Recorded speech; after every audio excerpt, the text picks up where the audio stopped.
கர்த்தருக்கு ஸ்தோத்திரம். ஏசாயா புத்தகம் 60வது அதிகாரம் 1வது வசனம். எழும்பி பிரகாசி, உன் ஒளி வந்தது, கர்த்தருடைய மகிமை உன்மேல் உதித்தது.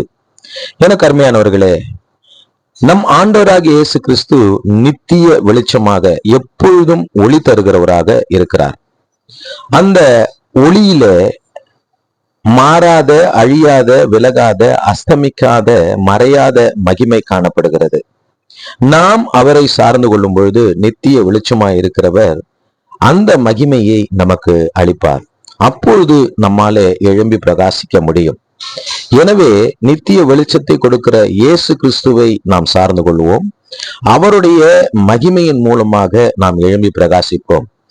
இந்த வார்த்தையின் அடிப்படையில ஜெபிக்கலாம். தகப்பனே, ஏசாயா புத்தகம் 60வது அதிகாரம் 1வது வசனத்தின் அடிப்படையில ஜெபிக்கிறோம். நாங்கள் எழும்பி பிரகாசிக்க வேண்டும் என்பதற்காக நித்திய வெளிச்சமாயிருக்கிற இயேசு கிறிஸ்து எங்களுக்கு ஒளியை தருகிறீர், உம்முடைய மகிமையை தருகிறீர். உம்முடைய வெளிச்சத்தின் மூலமாக, உம்முடைய மகிமையின் மூலமாக நாங்கள் எழும்பி பிரகாசிக்க எங்களை ஒப்பு கொடுக்கிறோம்.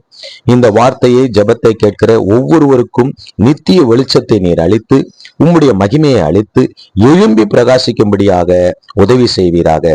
கர்த்தர் அவ்வனமாக செய்தபடியினாலே நன்றி சொல்லுகிறேன். இயேசு கிறிஸ்துவின் இனிதான நாமத்துல ஜெபிக்கிறேன் தகப்பனே. ஆமேன், ஆமேன், ஆமேன். God bless you all. கர்த்தர் உங்கள் எல்லோரையும் ஆசீர்வதிப்பார்.